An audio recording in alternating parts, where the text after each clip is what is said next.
નમસ્કાર, હું Rinku Prajapati public India ન્યૂઝમાં આપનું સ્વાગત કરું છું। શરૂઆત કરીએ આજના સમાચારની। બોરસદ નજીકથી પસાર થતી નહેરનો બનાવ, પોલીસે એફએસએલની મદદ લઈ વધુ તપાસ હાથ ધરી।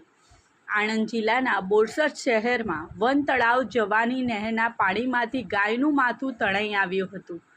આ અંગે બોરસદ શહેર પોલીસે જાણવા જોગ નોંધ કરી એફએસએલની મદદથી આગળની તપાસ હાથ ધરી છે। આણંદ જિલ્લાના બોરસદ શહેરમાં વન તળાવ બાજુ જવાના રસ્તે નહેર આવેલી છે। આ નહેરના પાણીમાં આજરોજ બપોરના સમયે ગાયનું માથું તણાવી આવ્યું હતું।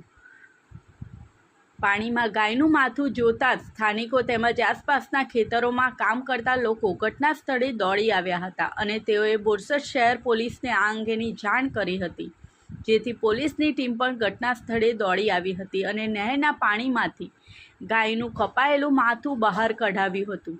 હાલ આ અંગે બોરસદ શહેર પોલીસે જાણવા જોગ નોંધ કરી છે અને એફએસએલની મદદથી આગળની કાર્યવાહી હાથ ધરી છે।